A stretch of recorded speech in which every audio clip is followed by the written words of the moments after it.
तो हम लोग कल चर्चा कर रहे थे कि श्रीमन चैतन्य महाप्रभु के तत्व के बारे में बात हो रही थी, जिसको उपनिषद में ब्रह्म कहा जाता है, जो परमात्मा के रूप में सभी के हृदय में है।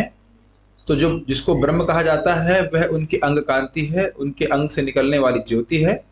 जो सभी जीवों के हृदय में परमात्मा के रूप में है वह उनके अंश हैं। और अब यहाँ पे बात जो विषय हो रहा है वो ये कह रहे हैं कि कृष्ण साक्षात नारायण है। और इसके लिए ब्रह्मा जी की जो उक्ति थी 14वें अध्याय 10वें स्कंद, ऑडियो किसका बज रहा है, और उसमें बात आई थी नारायणस्त्वम नहीं सर्वदेहनाम आत्मस्य धीशा खिललोक साक्षी। ये श्लोक की व्याख्या चल रही है। तो उसी में आगे बात आई थी कि क्या आप नारायण नहीं है, और नारायण शब्द के अर्थ लिए गए थे कि जो पुरुष हैं, जो तीन पुरुष हैं, कारणोदकशायी, गर्भोदकशायी और क्षीरोदकशायी, उनके भी पालन करने वाले हैं, इसलिए भी आप नारायण हैं। आगे आज आपके सामने श्लोक है, श्लोक क्रमांक 53 है। और मैं उम्मीद करता हूं कि आप लोगों ने, सभी लोगों ने 1-2-22 पढ़ लिया होगा, जिसमें श्रीमद् चैतन्य महाप्रभु के साक्षात कृष्ण होने के प्रमाण भी बताए गए थे। अभी हम लोग 53 को देख रहे हैं। 53 इसमें मुझे क्यों नहीं दिख रहा? 53, हाँ ठीक है, बढ़िया, मेरे पीछे बोलिए। विराट हिरण्यगर्भश्च कारण चेत्योपाधयः ईशस्य यत्रिभिर्हीनं तुरीयं तत्प्रचक्षते।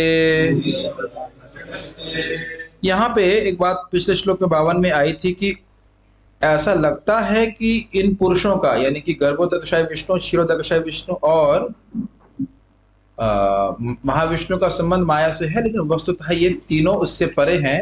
तो इस बात को यहाँ पे वो कह रहे हैं कि विराट के रूप में,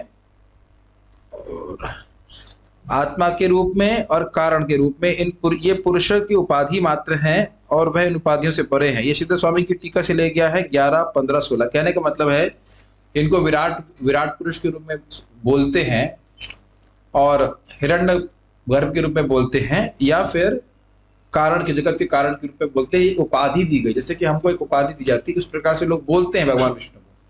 लेकिन ये सब भौतिक उपाधियां हैं, भगवान का से कोई संबंध नहीं। ये बात कह रहे थे बस। इसको आप अगले श्लोक से समझ सकते हैं।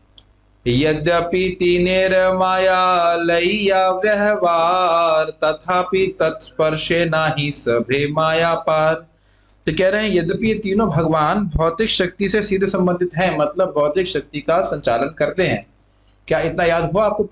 कारण विष्णु यानी कारणोदकशायी विष्णु क्या करते हैं?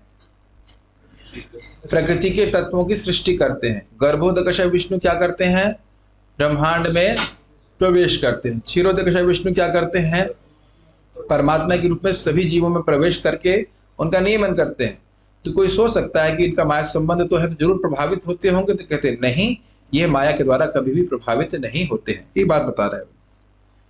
उसके बाद आगे के श्लोक देखते हैं। इस तीनों ही माया के पार है, तुरीय अवस्था में स्थित रहते हैं। एतद ईशनम ईशस्य प्रकृतिस्थोऽपि तद्गुणैः न युज्यते सदात्मास्थैर् यथा बुद्धिस्तदाश्रयः। बहुत सुंदर बात है। तो कह रहे हैं एतद ईशनम ईशस्य, ईशस्य भगवान का ये ईशनम, भगवान के ऐश्वर्य को देखो। प्रकृतिस्थोऽपि तद्गुणैः न युज्यते, प्रकृति में स्थित हैं, भौतिक जगत में हैं, लेकिन तद्गुण उस प्रकृति के रजो, तमो और सतो गुण से बिल्कुल भी नहीं जुड़ते हैं, वो उससे बिल्कुल भी प्रभावित नहीं होते। और क्या कहते हैं? सदा आत्मस्थ है, वह अपनी दिव्य प्रकृति में तुरीय अवस्था में नित्य ही विद्यमान रहते हैं। आप लोग थोड़ा आगे आ सकते हैं, भक्त लोग इधर आगे आ सकते हैं। मैं खाना खा के आ गया हूँ। मुझे पता है हमारे आश्रम से एक भक्त कम हो रहा है। आप जानते हैं क्यों? क्योंकि मैंने खा जाता हूँ जब भूख लगती है, लेकिन आज मैं खा के आया हूँ। साथ तो आज किसी को नहीं खाऊंगा। आप लोग सोचते हैं जो डर के आ रहे हैं, ऐसा लग रहा है आगे भी आएंगे तो प्रश्न करेंगे। घबराइए मत, आज कोई प्रश्न नहीं किया जाएगा। मुझे पता है नई बातें हैं तो समझ में नहीं आ रहा हो, लेकिन आपको याद होगा कि हम लोग जब दूसरे अध्याय को पढ़ रहे थे तब भी बात आई थी, कई बार आई थी, कि भगवान विष्णु का इस भौतिक प्रकृति से सामीप्य और नियामक का संबंध है। सामीप मतलब समीप हैं उसके, लेकिन उसको स्पर्श नहीं कर रहे। और उदाहरण दिया था चुंबक और लोहे का। अच्छा, अगर समीप हैं और स्पर्श नहीं कर रहे हैं तो फिर नियम में भी नहीं कर रहे होंगे? तो कहते हैं नहीं, नियमित कर रहे हैं। जैसे चुंबक लोहे की कीलों को नियमित कर सकता है कि नहीं? जहां चुंबक जाएगा वहीं कीले भी जाएंगी, लेकिन चुंबक जरूरी तो नहीं कीलों को स्पर्श करे। तो भगवान विष्णु इस जगत की वस्तुओं को नियमित करते हैं, वही नियमन कर रहे हैं, लेकिन वह इससे प्रभावित नहीं होते। ये उनका दिव्य ऐश्वर्य है। जैसे आश्चर्य होगा ना कि मैं जल में, आप आगे आ जाओ, कि मैं जल में स्पर्श करूं और भीगू नहीं, क्या यह आपको आश्चर्य में नहीं लगेगा?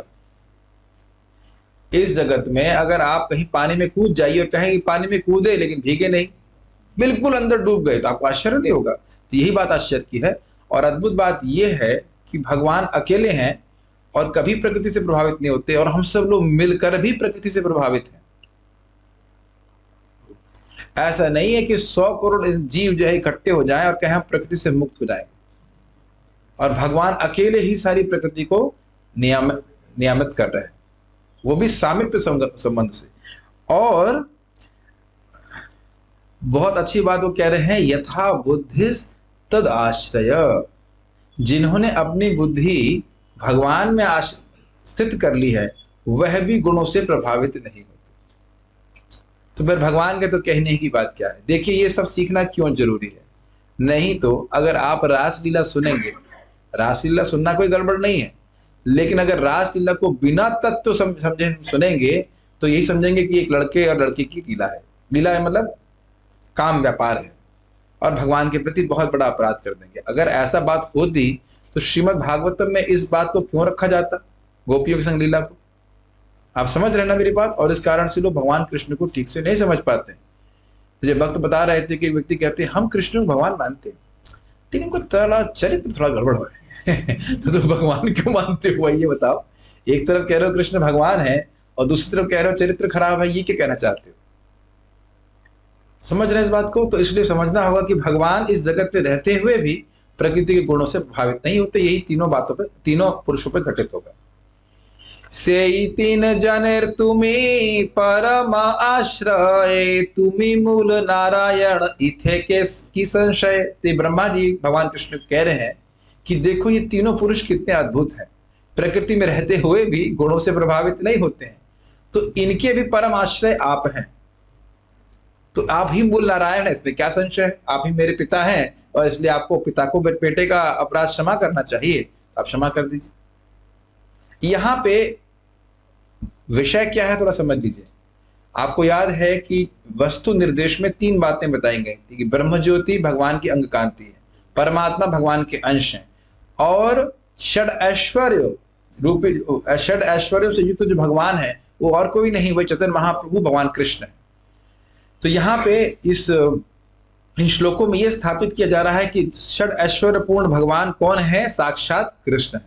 नारायण तो है ही, लेकिन नारायण के भी आश्रय हैं भगवान कृष्ण। ये बात अगर आप ध्यान में रखेंगे तो सारे श्लोक आपको समझ में आएंगे कि क्यों बोले जा रहे हैं।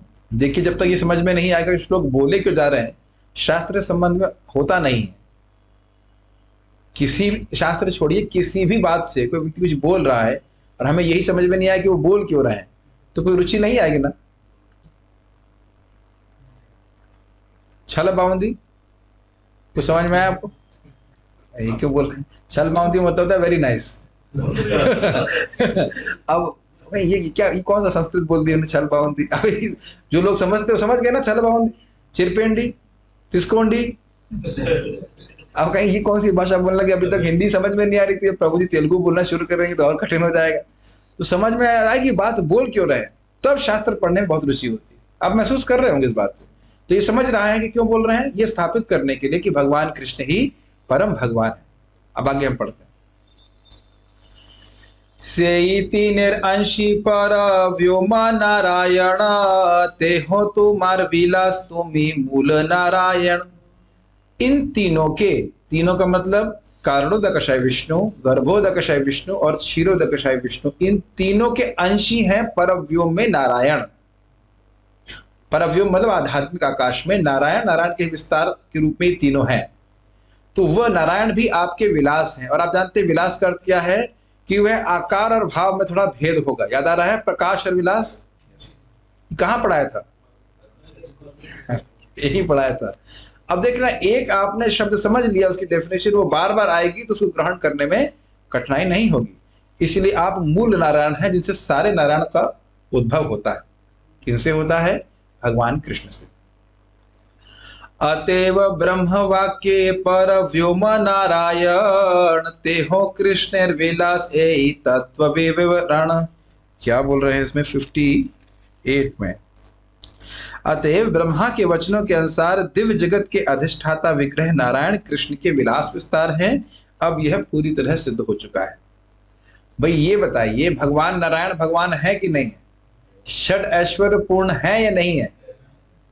अब वह जो ने श्लोक भागवत का कोट किया है 14वें अध्याय का, कौन सा श्लोक था? 30वां था, जो भी था, तो उसके अनुसार ब्रह्मा जी की उक्ति के अनुसार ये समझ में आ रहा है कि भगवान कृष्ण ही नारायण के भी स्रोत हैं। और नारायण क्या है? षड ऐश्वर्य पूर्ण भगवान। तो भगवान कृष्ण क्या हुए? षड ऐश्वर्य पूर्ण भगवान, स्वयं भगवान, जिनके परे और कोई तत्व नहीं है।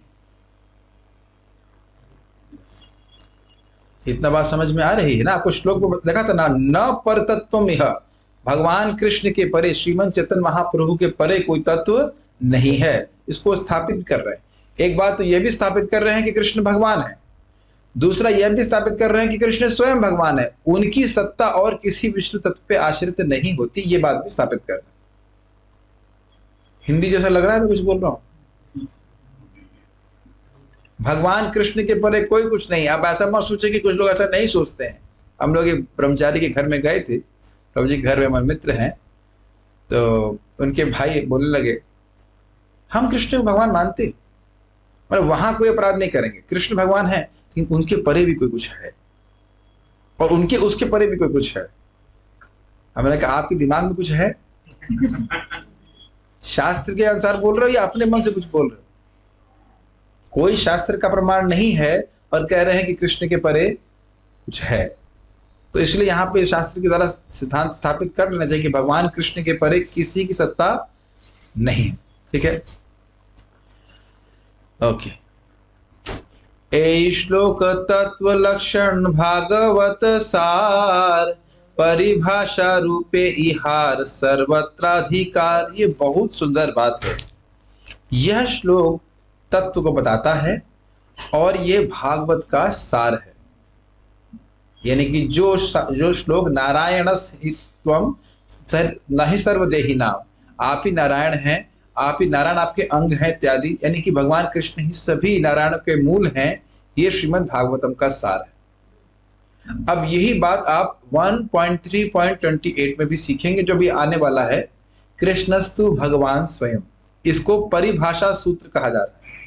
परिभाषा रूपे इहार सर्वत्र अधिकार, इसका अर्थ क्या है समझना होगा। श्रीमद् भागवत में जहां कहीं भी ये आपको दिखे श्लोक, किसी श्लोक से, कि कृष्ण विष्णु के विस्तार हैं, तो आपको उस श्लोक को उसी तरह समझना होगा मूल परिभाषा सूत्र के अनुसार कि नहीं, विष्णु कृष्ण के विस्तार है। इसीलिए कह रहे हैं परिभाषा रूपे इहार सर्वत्र अधिकार। यही बात श्री विश्वनाथ चक्रवर्ती ठाकुर जी 1.3.28 में समझाएंगे कि ये एक परिभाषा सूत्र है। इसका अर्थ क्या है जरा समझिए। जैसे एक रूम में अंधकार है और एक स्थान में दीपक है, तो वह पूरे कमरे को आलोकित करता है कि नहीं? तो परिभाषा सूत्र बार बार रिपीट नहीं होते, एक या दो बार जैसे कह सकते हैं वो है, और वह पूरे ग्रंथ को आलोकित कर रहा है। समझ रहे हैं इस बात को? तो कृष्णस्तु भगवान स्वयं अभी आने वाला है, और ये श्लोक भी आपने देखा जिसमें ये स्थापित हो रहा है कि भगवान कृष्ण ही परम भगवान है। और इसी अंडरस्टैंडिंग के संग, इसी समझावट के संग हमें भागवत के किसी भी श्लोक को समझना होगा। ये बहुत महत्वपूर्ण है, क्योंकि आगे भी ये बात अब इसको रिजॉल्व करेंगे। कोई कोई कहता है कि नहीं, क्षीरोदक विष्णु के अवतार हैं कृष्ण, कोई कहता है वामन के अवतार है, तो नहीं, हमको समझना होगा कि सारे अवतारों के स्रोत भगवान श्री कृष्ण ही हैं। ये समझ में आ रहा है ना? परिभाषा रूपे इहार सर्वत्र अधिकार। ठीक है, अब देख रहे हैं कितना गंभीर ये श्लोक है और कितना गंभीर शास्त्र है चैतन्य चरितामृत। श्री पूरे भागवत का सार आपको एकदम स्पष्ट रूप से मालूम चल रहा है। जितना कृष्णदास कविराज गोस्वामी भागवत को समझते उतना हम नहीं समझते, तो इसलिए उनके अनुगत्य में हम सीखेंगे तो भागवत हम समझ पाएंगे। ब्रह्म आत्मा भगवान कृष्णेर विहार, ए अर्थ ना जाने मूर्ख अर्थ करे आर। ब्रह्म आत्मा और भगवान यानी ब्रह्म परमात्मा और भगवान ये कृष्ण के ही विहार है, कृष्ण के ही विस्तार हैं। ए अर्थ ना जानी मूर्ख अर्थ करे आर, ये समझ नहीं पाने के कारण मूर्ख लोग अलग अलग अर्थ करते हैं कि कृष्ण तो अभी आए, या यहाँ तक कह देते हैं कृष्ण ब्रह्म ज्योति से आए, यह सब भी वो कह देते हैं। ये उनकी मूर्खता है और भगवान के प्रति अपराध है। ये तो बहुत आसान लग रहा होगा, समझने में कोई कठिनाई नहीं है। अवतारी नारायण कृष्ण अवतार, तेहा चतुर्भुज इह मनुष्य आकार। अब वो क्या कह रहे हैं, ये सिद्धांत नहीं बोल कह रहे, इन लोगों का सिद्धांत क्या है, अवतारी तो नारायण हैं, कृष्ण तो उनके अवतार हैं। देखो नारायण के 4 भुजाएं हैं और कृष्ण की कम है, कृष्ण की 2 भुजाएं हैं। अगर आपको याद हो भगवद गीता में श्रील बलदेव विद्याभूषण भी बहुत विनोद करते हैं। वो कहते हैं कि यदि भुजाएं ही निर्धारित करती हैं कि कोई भगवान है, तो फिर कार्तिक वीर अर्जुन की तो 1000 भुजाएं थी। आप जानते हैं ना, जिसने रावण को दबा दिया था अपने उसमें काक बोलते, क्या बोलते हैं उसको, काक में दबा दिया था, तो उसकी तो 1000 भुजाएं थी, तो क्या वो भगवान हो गया? और कौन था, बाणासुर की भी 1000 भुजाएं थी। तो भुजाओं के द्वारा आप यह निर्णय नहीं कर सकते हो कि कौन भगवान। इन लोग इस प्रकार से आर्गुमेंट देते हैं। और कभी बीच में प्रश्न भी आया था कि भाई पहले तो भगवान विष्णु देवकी के सामने आए और फिर वह कृष्ण के रूप में हुए, तो स्वाभाविक सी बात है कि कृष्ण नारायण के विस्तार है, लेकिन ऐसा नहीं है, ये उनका मत है। और आपने यह भी सुना था कि पहला श्लोक इस अध्याय का क्या था कि भगवान चैतन्य महाप्रभु की कृपा से जो सिद्धांत का सागर है, जिसमें विभिन्न प्रकार के मत कैसे हैं मगरमच्छ की तरह, उसको एक बच्चा भी पार कर जाएगा। तो बड़ी आसानी से समझ में आ रहा है ना, कृष्ण भगवान है, स्वयं भगवान है, परम भगवान है, ये सब महाप्रभु की कृपा ही है। और एक कृपा महाप्रभु कैसे, आप तो कहो कृष्णदास कविराज गोस्वामी समझा रहे हैं, लेकिन आप जानते हो 90 साल में वो लिख रहे हैं, कहते हैं ना मुझे दिख रहा है ना मुझे ठीक से सुनाई पड़ता है, फिर भी मैं लिख रहा हूँ, कितने आश्चर्य की बात। तो ये स्वयं श्रीमन चैतन्य महाप्रभु ने ये ग्रंथ लिखवाया है। और अगर आपको याद हो, प्रभुपाद जी अपने तात्पर्य इस प्रस्तावना में लिखते हैं कि ये जो चैतन्य महाप्रभु का ग्रंथ है चैतन्य चरितामृत, स्वयं श्रीमन चैतन्य महाप्रभु से अभिन्न है। अगर आपको थोड़ा सा भी याद हो, जब पढ़ा रहे थे ये बात बताई गई थी, स्वयं श्रीमन चैतन्य महाप्रभु से अभिन्न है, तो उनका हमें संग प्राप्त हो रहा है। तो ये उनकी कृपा से ही सारी बातें हमको पकी पकाई मिल रही हैं और ठीक प्रकार से। ए मत नाना रूप करे पूर्व पक्ष, ताहार निर्जिते भागवत पद्य दक्ष। इस प्रकार से विभिन्न प्रकार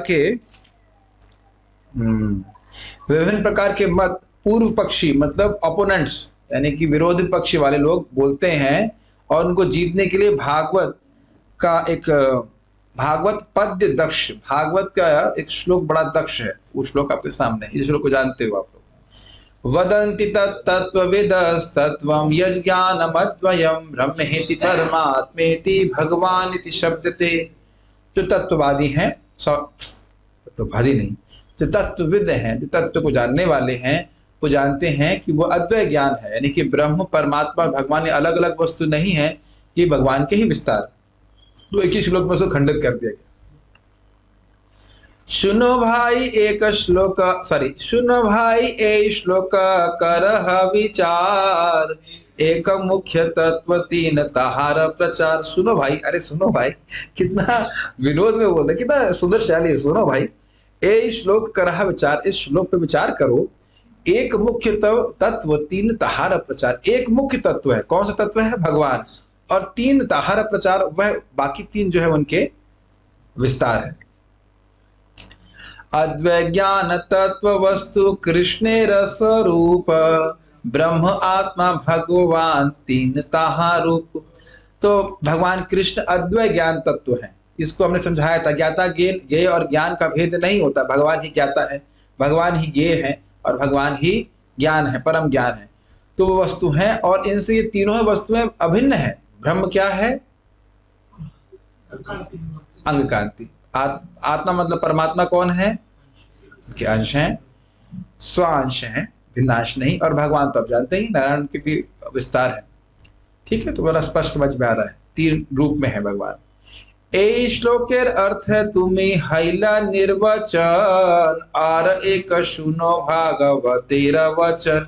इस श्लोक के अर्थ के द्वारा तुम निर्वचन हो गए, तुम एकदम चुप हो गए हो अब तुम कुछ नहीं बोल सकते। और एक सुना भागवतेर वचन, और तुम भागवत का एक और वचन श्रवण करो। एते चांश कलह पुंसः कृष्णस्तु भगवान स्वयं इंद्रारि व्याकुलम लोकम मृडयन्ति युगे युगे। अब घबराने की जरूरत नहीं है। हमारा आप लोग कुछ सोच रहे होंगे कि तीसरा श्लोक, तीसरा अध्याय आपने बंद कर दिया प्रभु जी बीच में। नहीं, फिर आ गया आपके सामने। ये तीसरे अध्याय का, प्रथम स्कंद तीसरे अध्याय का 28वां श्लोक है और बहुत प्रसिद्ध श्लोक है। वहां पे जब आप सुन रहे थे कि बहुत सारे अवतारों का वर्णन था कि भाई ये अवतार आए, ये अवतार, ये अवतार आए, तो प्रश्न बनेगा कि किसके अवतार हैं। तो कह रहे एते चांश कलह पुंस, एते च अंश कलह पुंस। ये जितने भी अवतार हैं या तो अंश हैं या कला हैं पुंसः के। पुंसः कौन? क्षीरोदक विष्णु मान लीजिए, गर्भोदक विष्णु मान लीजिए। कृष्णस्तु भगवान स्वयं, लेकिन कृष्ण स्वयं भगवान है। क्योंकि जब सूत गोस्वामी वर्णन करेंगे, आप जब सुनेंगे उसमें आप पढ़ सकते हैं, तो कृष्ण और बलराम जी को भी अवतार के रूप में रख दिया गया था। तो उनको भय हुआ कि कहीं कोई व्यक्ति कृष्ण को अवतार के रूप में न ग्रहण करने लग जाए, ये अपराध हो जाएगा भगवान के प्रति, क्योंकि वो अवतारी हैं, वो अवतार नहीं है।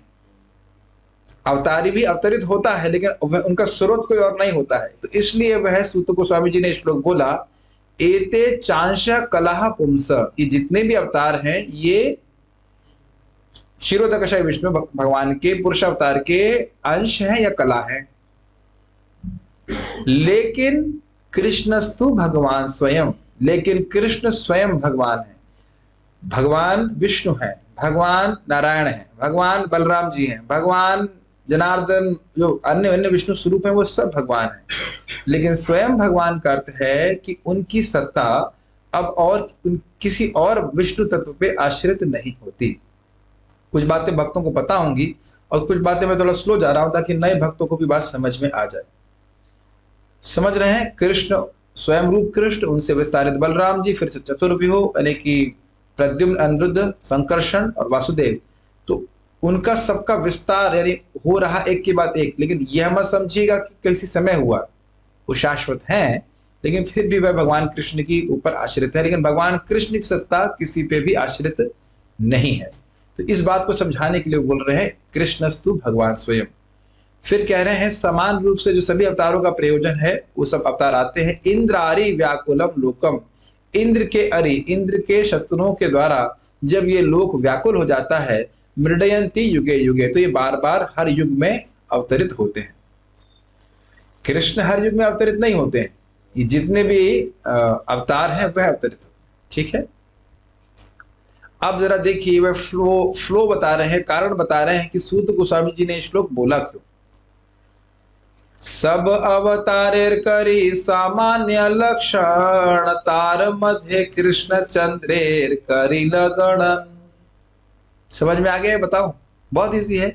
सब अवतारेर करी समान लक्षण, सभी अवतारों के समान लक्षण बताए, नारद जी का, चतुर कुमार का, मत्स्य अवतार का इत्यादि। तार मध्य कृष्ण चंद्र करी लगणन, तीसरे अध्याय में जब अवतारों का वर्णन हो रहा है, उनके सभी अवतारों का वर्णन हो रहा है, उसी के बीच में भगवान कृष्ण बलराम का भी वर्णन कर दिया।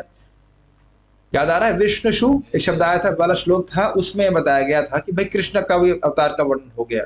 नहीं समझ पा रहे हैं? पारायण कर रहे तो समझ में आ रहा था ना कि सारे अवतारों का वर्णन हो रहा है, उसमें कृष्ण बलराम जी का भी वर्णन हो गया। तबे सुत गोसाई मने पाई, तबे सुत गोसाई मने पाय बड़ भय, यारा ये लक्षण ताहा करिले निश्चय। तब सूत गोसाई ने अपने मन में बड़ा भय पाया। यारा ये लक्षण ताहा करिले निश्चय, इसका अर्थ क्या है? 69। मैं गलत नहीं कहना चाहता, कहीं अगर कुछ है कठिनाई तो उसको देख लेना चाहिए।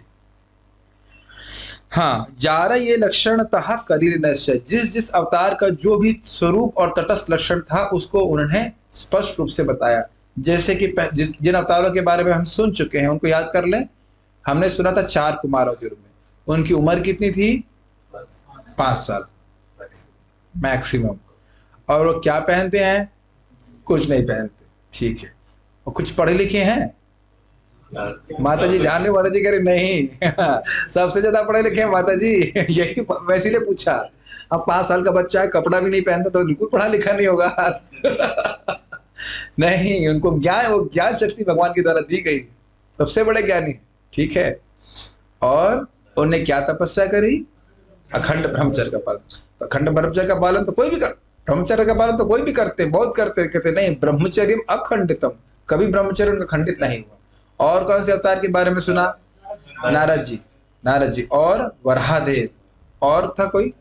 3 तक ही गए थे हम लोग, ठीक है। तो वहां पे आपने स्वरूप और तटस्थ लक्षणों के बारे में सुना था। स्वरूप लक्षण मतलब आकृति और प्रकृति। जैसे मैंने पूछा 4 कुमार, आपको समझ में आ गया ना? 4 कुमार 5 साल के, कपड़ा नहीं पहनते।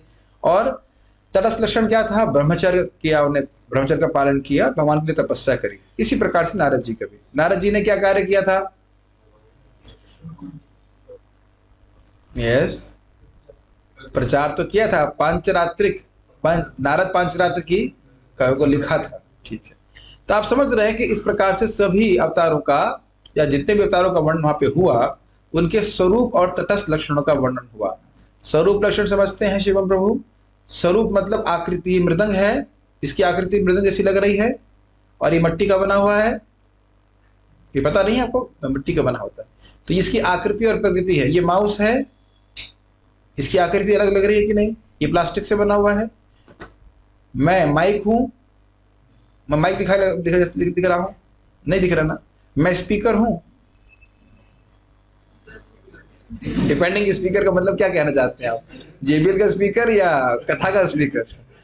तो आप समझ रहे ना, किसी वस्तु को आप आकृति से पहचानते हैं कि नहीं, और फिर उसकी प्रकृति होती है, और फिर कुछ कार्य कर रहे होते हैं। जैसे मैं कई बार उदाहरण दिया है, मान लीजिए गोमाता में बैठा, वहां के मैनेजर भी हैं, तो हाँ भाई ये सामान गोमाता के बेचते हैं, तो वह तो नहीं जान रहा है कि मैं छतर चट्टामत पे कुछ बोल सकता हूँ। और यहाँ बैठा हूं तो ये भी कोई कह नहीं सकता कि मैं गोमाता में मैनेजमेंट कर रहा हूं। तो जो व्यक्ति जब कोई कार्य करता है उसके अनुसार उसको तटस्थ लक्षण कहा जाता है। नहीं समझ में आ रहा आप लोगों को?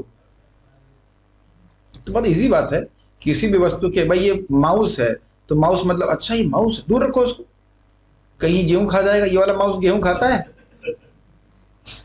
आप बोल रहे हैं माउस, लेकिन ये गेहूं नहीं खाता है। ये से आप कर्सर को घुमाते हो अपने लैपटॉप पे, समझ रहे ना मेरी बात? एप्पल जो है, जो लैपटॉप होता है उसे खाया नहीं जाता है, उसका स्वरूप और उसका तटस्थ लक्षण अलग होते हैं। तो ये सब बातों से अवतारों को समझा जाता है। तो कह रहे हैं कि इसी प्रकार से सभी अवतारों का जो भी वर्णन हुआ, तटस्थ और स्वरूप लक्षणों का वर्णन हुआ। तो अब इसी समझ में आगे कह रहे, अवतार सब पुरुषेर कला अंश, स्वयं भगवान कृष्ण सर्व अवतंश। जितने भी अवतार हैं, अवतार सब पुरुषेर कला अंश, पुरुष अवतारों के कला या उनके अंश हैं।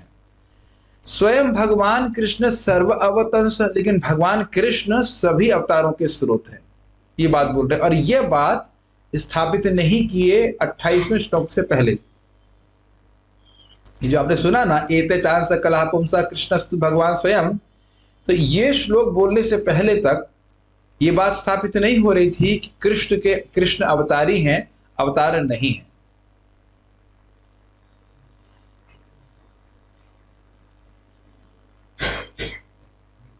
नहीं समझ में आ रहा? नहीं समझ में आ रहा कि क्यों बोल रहे हैं? अब देखिए, आदत ही बन गई है कि भाई कुछ कहानी सुनाई जाए, कुछ किस्सा सुनाया जाए, उसके बाद खत्म कर दिया जाए।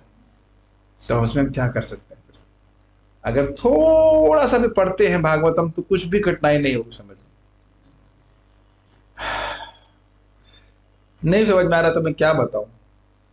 क्या समझ में नहीं आ रहा, जरा बता सकते? ये भी समझ में नहीं आ रहा है कि कुछ समझ में नहीं आ रहा है कि क्या समझ में नहीं आ रहा है?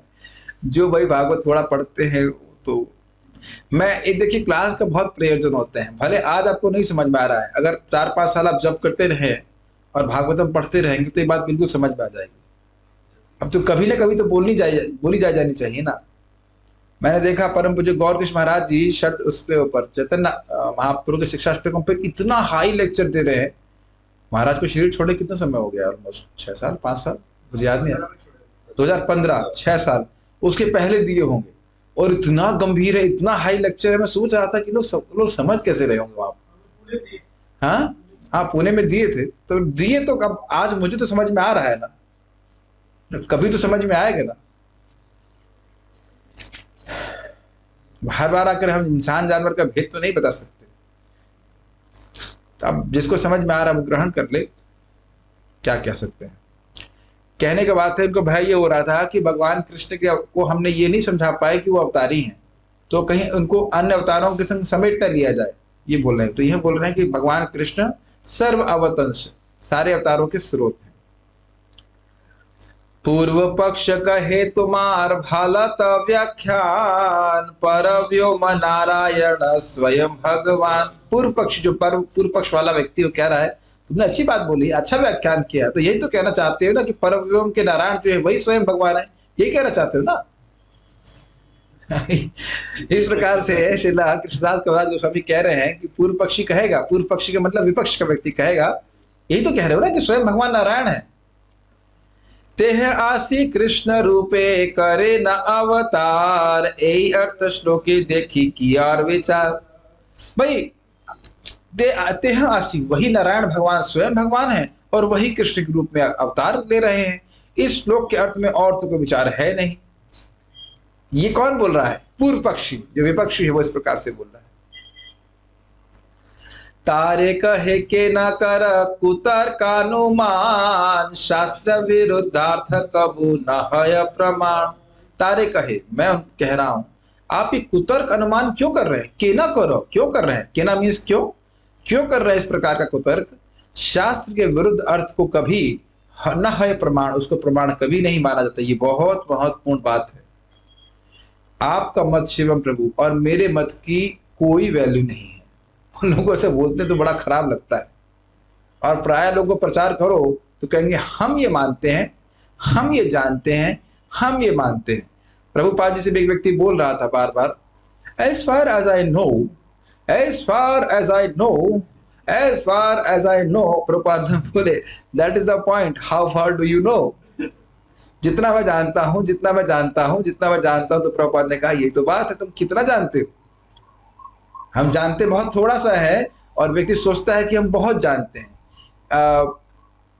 अपनी पलकों को देखें आप में से कोई व्यक्ति? फिर तो नहीं होंगी पलकें। आप पलकों को ही नहीं देख पाए, ये नाक के आगे वाले भाग को देख पाए तो नहीं है ना। फिर नाक हमारी, कभी कभी बोलते भी हमारी नाक काट दिया आपने। अरे नाक देखी ही नहीं आपने, अपनी कटेगी कैसे नाक? आप तो शीशे पे विश्वास करते हैं ना, खुद तो नहीं देखा ना आपने। कभी यही बात बोलते हैं ना कि तुमने भगवान को खुद देखा है क्या? तो बोलो खुद तुमने अपनी नाक को देखा है क्या? कभी सोचा आपने इस तरह से? हमने कभी प्रयास कीजिए, नहीं, हम लोग देख ही नहीं सकेंगे। प्रयास कर सकते, अपनी नाक ही नहीं देख पा रहे हैं, अपनी आंख ही नहीं देख पा रहे हैं, तो दूसरे पे आश्रित होकर समझ पा रहे हैं ना कि हम कितने सुंदर लगते हैं, जो कुछ भी मानते। सोचा कभी आपने इस तरह से? श्रीनिवास प्रभु अपनी नाक देखी कभी आप? आईना दिखा रहा है ना, आप आईना पे क्यों विश्वास कर रहे हैं? अपने पे विश्वास कीजिए। बोलते हैं ना लोग कि भगवान की तुम शास्त्र की बात क्यों मानते हो? शास्त्र तो आईना है ही है, शास्त्र तो दिखाई रहा है कि ये स्थिति है, शास्त्र की बात क्यों मानते हो? खुद की बात, खुद पे अपना विश्वास रखो। तो आप देख सकते हैं कि हम अपनी नाक भी नहीं देख सकते। तो खैर बात यह है कि शास्त्र के विरुद्ध कोई अर्थ है तो उसको कभी कोई प्रमाण नहीं मानना जाए। कई बार भक्त लोग भी ऐसी बातें बोल देते हैं तो ठीक से नहीं सुने रहते हैं। महाराज बता रहे थे संबंध में, जुहू मंदिर में एक व्यक्ति बैठा हुआ था, नया होगा, और भक्त लोग हरे कृष्ण जप रहे थे, तो नहीं बोल रहा होगा, वो सुन रहा था। तो टेम्पल कमांडर जो भी कोई आए उसने कहा बोलो बोलो नहीं तो नरक में जाओगे। अब उसे पूछ लो कि क्या शास्त्र प्रमाण है ऐसा? महाराज बोल रहे थे ऐसा घूमते हैं प्रचारक, ऐसा नहीं है कि तुम हरे कृष्ण नहीं बोलोगे तो नरक में जाओगे। कथम अपी, कान से हरे कृष्ण सुन रहा है तो भी वो शुद्ध हो रहा है। ये बात हमेशा ध्यान रखिएगा। मंगल आरती में भक्त लोग कीर्तन कर रहे हैं, बाहर के लोग चाहे सेल्फी भी देख कर रहे हो या फोन में भी व्यस्त हो, उनके कान से स्पर्श हो रहा है हरिनाम। ये प्रभुपाद जी के शब्द हैं, एक तात्पर्य में बता रहे हैं कि they may be even unconscious of what they are doing, कहाँ है वो, लेकिन जो संकीर्तन आंदोलन हो रहा है उससे कान में जो जा रहा है उससे वह परिवर्तित होगा ही, शुद्ध होगा ही। लेकिन अब इसका अर्थ ये नहीं कि हम भी सोचे अच्छा बोलना नहीं है तो ठीक है हम रिकॉर्डिंग लगा देंगे प्रभुपाद जी की बस सुनेंगे। अरे भाई जीभ से भी आनंद लेना चाहिए, ये भी शास्त्र कह रहा है ना। मैं एक उदाहरण दे रहा था कि शास्त्र के विरुद्ध कोई बात नहीं कहनी चाहिए, और अगर हमसे मान लीजिए कोई त्रुटि हो जाती है तो फिर शास्त्र को देख लेना चाहिए, स्वीकार करना चाहिए, हमसे त्रुटि हो गई उसको ठीक कर लेना चाहिए। ठीक है, अब जो बता रहे हैं, जो डिस्कशन आपके सामने है वह थोड़ा सा और टफ हो जाएगा। अच्छा, आप तो मुझे लग रहा था आप कहेंगे थोड़ा आसान हो जाएगा, नहीं थोड़ा और टफ हो जाएगा। इसको थोड़ा ध्यान पूर्वक समझेंगे तब समझ में आएगा। अनुवादम अनुक्त्वा तु न विधेयम उदीरयेत् न हि अवलब्धास्पदम किंचित कुत्रचित प्रतिष्ठति। अभी क्या कह रहे हैं? अनुवादम अनुक्त्वा तु, अनुवाद को न कह करके, न विधेयम उदीरयेत्, विधेय को कभी नहीं कहना चाहिए। ये एक रूल बता रहे हैं ग्रामर का। न ही अलब्धास्पदम किंचित कुत्रचित प्रतिष्ठति, क्योंकि वह अपने समुचित आधार के बिना नहीं खड़ा हो सकता है। जैसे ये टेबल और चेयर धरती पे खड़ी है, आधार है उसका, तो धरती ही गायब कर देंगे तो फिर उसका कोई आधार नहीं रहेगा। तो कह रहे अनुवाद को कहे बिना व्यक्ति को विधेय नहीं कहना चाहिए। अभी ये क्यों कह रहे हैं, अभी आगे की जो हम बातें बोलेंगे उसे समझ में आएगा कि अनुवाद क्या होता है और विधेय क्या होता है। सब्जेक्ट एंड प्रेडिकेट जानते हैं आप लोग, कोई पढ़ा है अंग्रेजी ग्रामर? अच्छा, और इसी को हिंदी में क्या कहते हैं? उद्देश्य और विधेय। ठीक है, विधेय का अर्थ क्या होता है माता जी? प्रेडिकेट का मतलब अरे आप तो फंसा दे रही हैं। प्रेडिकेट जैसे कहा जाए कि ये मृदंग अच्छा है, बहुत सुंदर, मृदंग हो गया अनुवाद, और अच्छा है ये हो गया उसका विधेय, डिस्क्रिप्शन। ये सब्जेक्ट, प्रेडिकेट हो गया उसका डिस्क्रिप्शन। अच्छा है तो आपको समझ नहीं पाएंगे ना, कौन अच्छा है? आम अच्छा है कि कथा अच्छी है या स्पीकर अच्छा है, नहीं समझ में आएगा ना। तो आप कहेंगे भाई कौन अच्छा है, नहीं समझोगे तो आज छोड़ने वाला नहीं हुई। अभी हम कोई शास्त्र नहीं बोल रहे हैं, ग्राम इसका मतलब अंग्रेजी भी नहीं पढ़े ठीक से, और हिंदी ग्रामर में भी नंबर कम आए। अच्छा, कितने नंबर आए थे शिवम प्रभु हिंदी ग्रामर में चौथी क्लास में? याद नहीं हो, शायद पिटाई भी खाए होंगे। अरे नंबर कम आए हिंदी में, 74 लेके आया 80 आने चाहिए थे। लेकिन इतनी बात समझ में आ रही है? अच्छे हैं। अब मन में क्या प्रश्न आएगा, कौन अच्छे हैं, किसकी बात कर रहे हैं आप? तो ये हो गया अनुवाद का मतलब हो गया सब्जेक्ट सिंपल, और प्रेडिकेट मतलब डिस्क्रिप्शन। तो क्या हम डिस्क्रिप्शन बिना सब्जेक्ट के दे सकते हैं? चोर है, कौन चोर है? तो पहले ये बताओ कौन है, किसकी बात कर रहे हो? क्या है हम सामान्य भाषा में ऐसा करते हैं?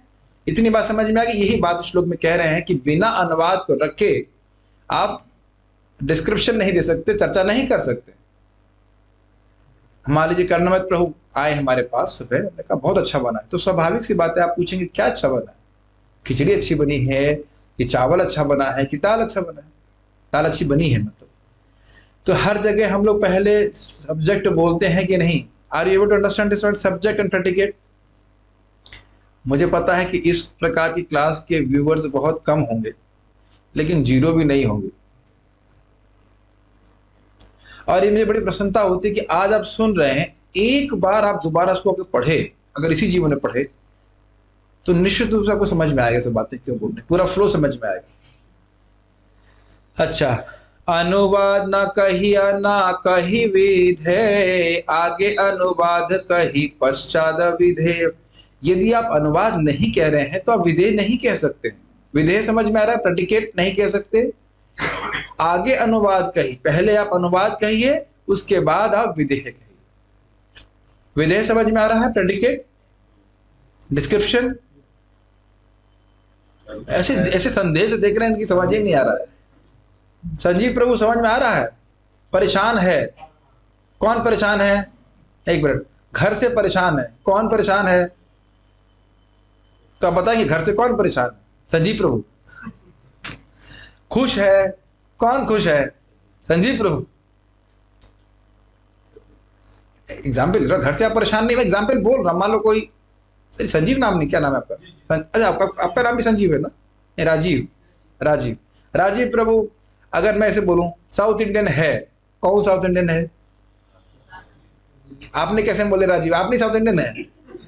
करुणामृत प्रभु भी साउथ इंडियन हो सकते हैं, हमारे विपिन प्रभु अरे साउथ इंडियन या ऑलमोस्ट, अमरनाथ भी हो सकते हैं। तो अपन कौन से साउथ इंडियन की बात कर रहे हो भाई?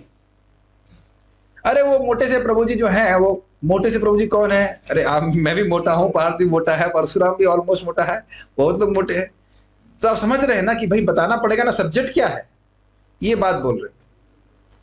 विधेय कहिए तार ये वस्तु अज्ञात, अनुवाद कही तारे ये है ज्ञात। 76। किसी वाक्य का विधेय वह है जो पाठक को ज्ञात होता है, लेकिन जबकि उद्देश्य यानी कर्ता वह है जो उसे ज्ञात रहता है।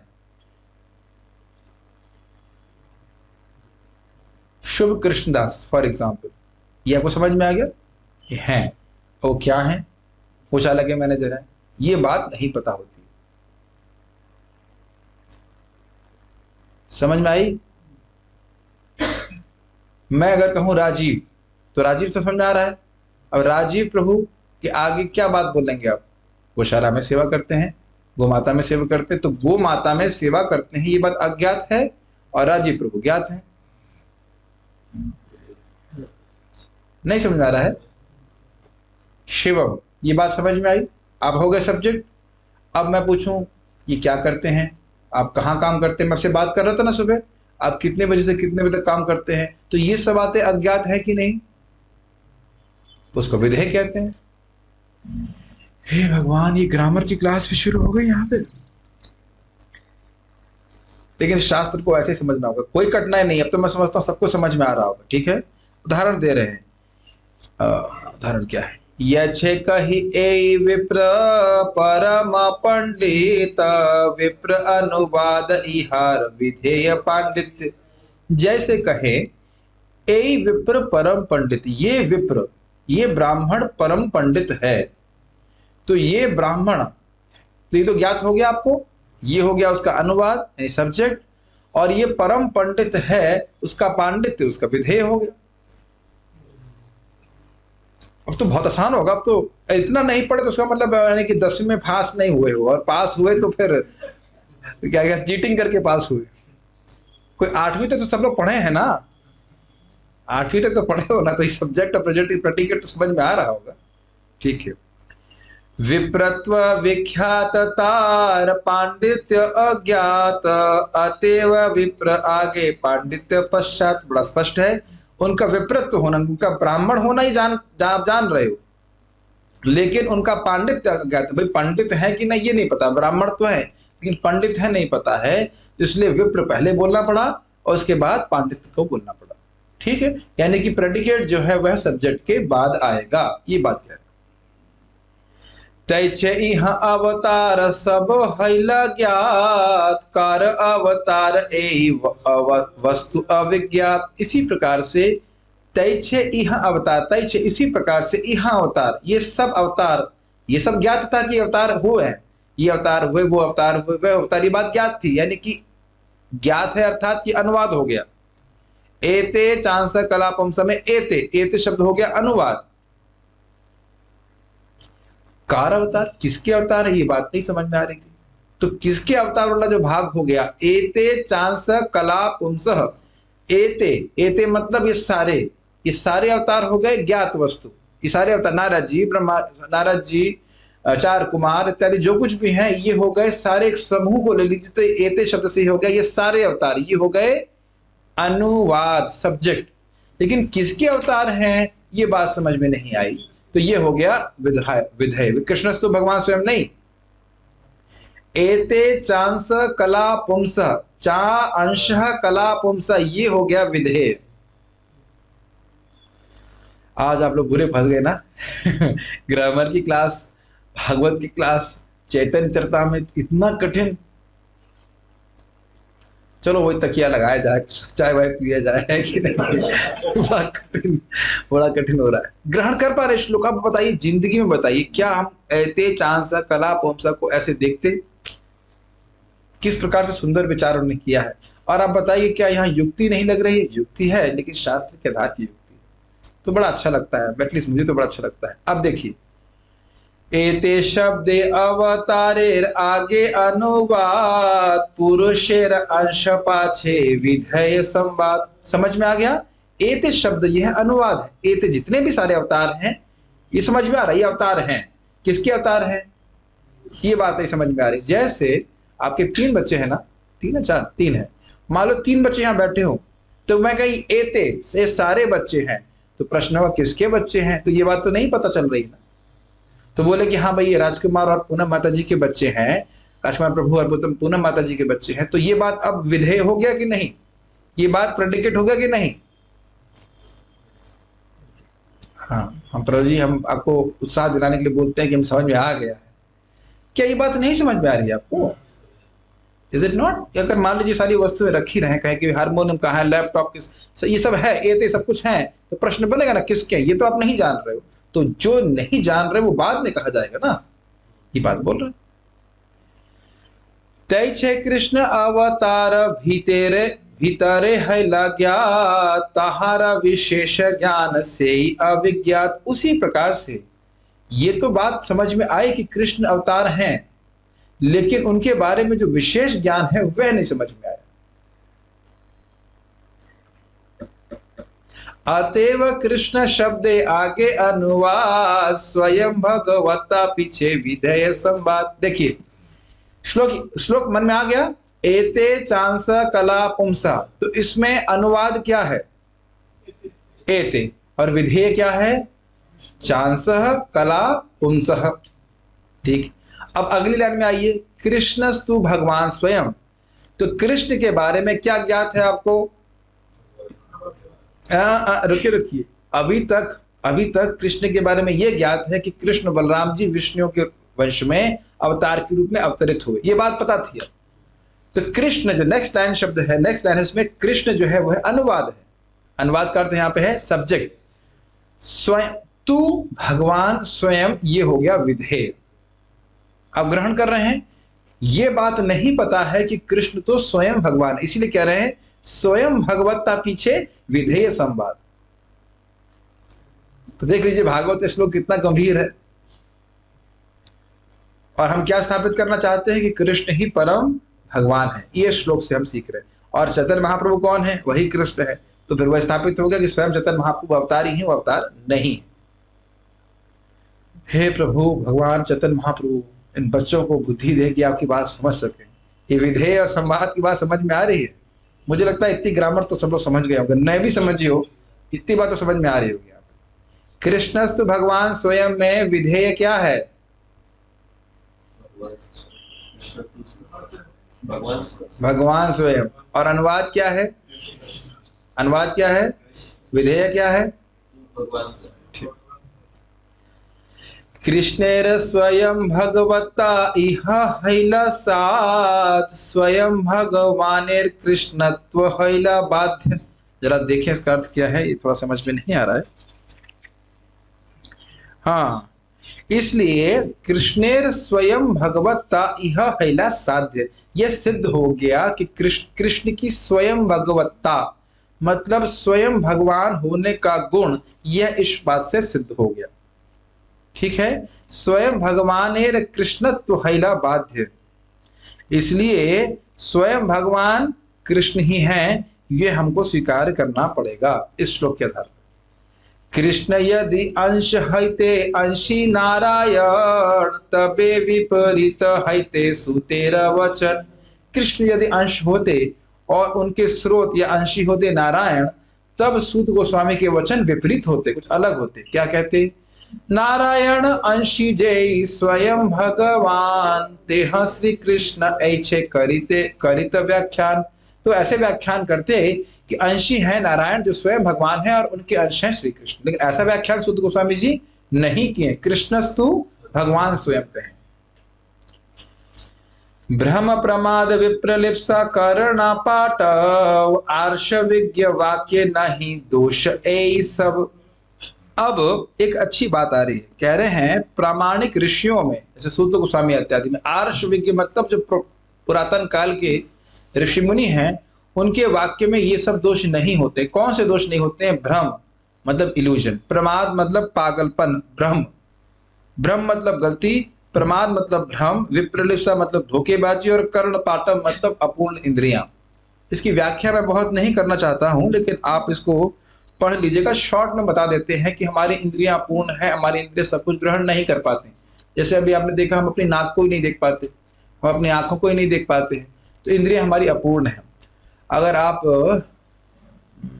क्या एग्जाम्पल देते हैं भक्त लोग, नींबू के बाद चीनी खाइए, चीनी अजीब से लगेगी, मीठी नहीं लगेगी। ये तो अनुभव होगा कि हलवा मीठा होता है, उसके बाद अगर आप खीर खाते हैं तो कहते हैं आज खीर में चीनी कम है, ग्रहण कर रहे हैं। जाड़े में वही जल आपको ठंडा लगता है और वही जल आपको सॉरी नहीं जल क्या होता है वो हैंडपंप का जल होता है ना, हैंडपंप का जल आपको जाड़े में गर्म लगता है और गर्मी में ठंडा लगता है, उसका टेम्परेचर वही रहता है। तो हमारी स्किन जो त्वचा है वह भी अपूर्ण है। ऐसे बहुत सारे उदाहरण है।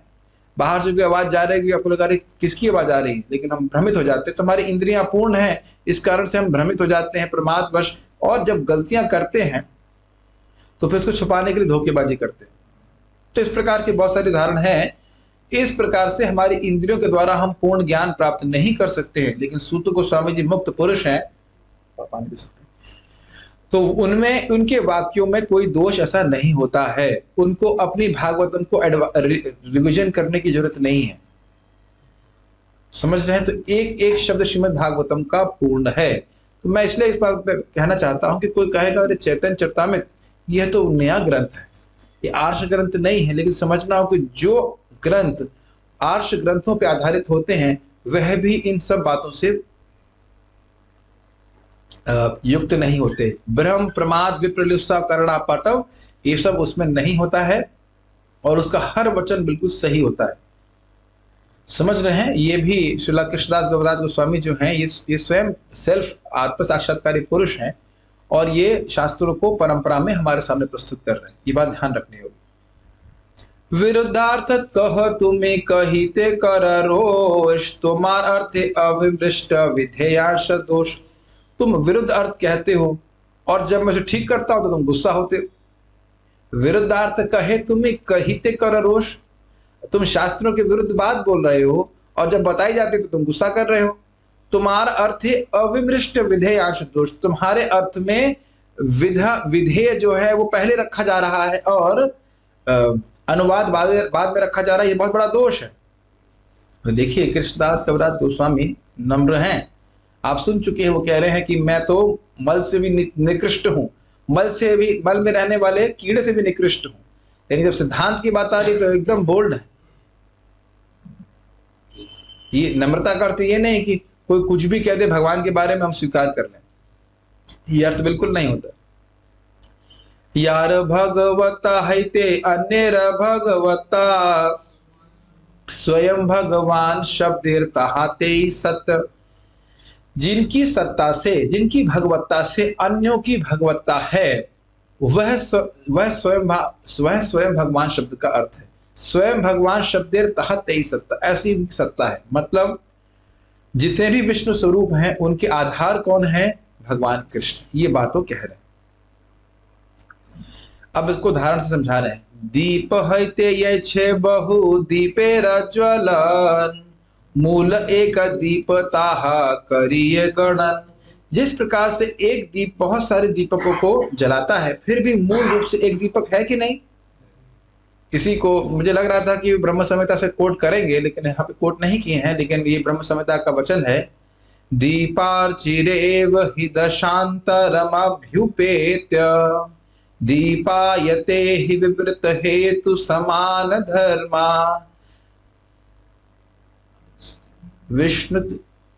विष्णु चतया विभाति गोविंदमादि पुरुषम तमहं भजामि।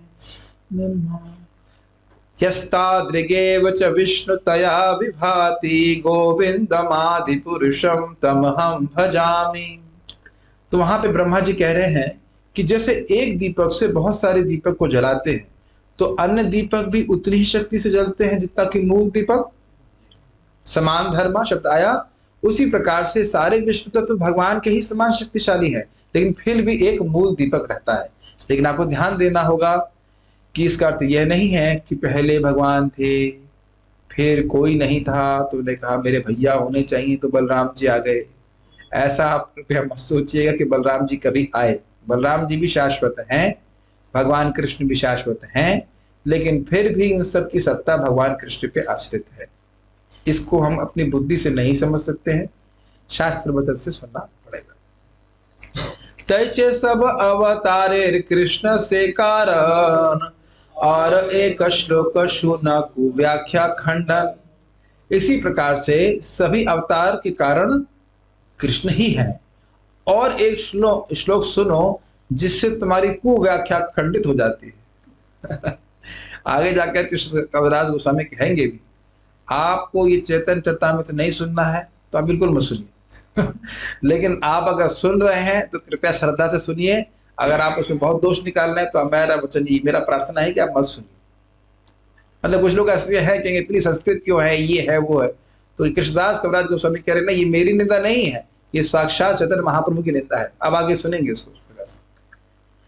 अब यहाँ पे वह भागवत का ही श्लोक बोल रहे हैं। अत्र सर्गो विसर्गस्या स्थानम पोषणमूतयः मन्वन्तरेशानुकथा निरोध मुक्तिराश्रयः दशमस्य विशुद्ध्यर्थं नवानाम् इह लक्षणं वर्णयन्ति महात्मानः श्रुतेनार्थेन सांजसा।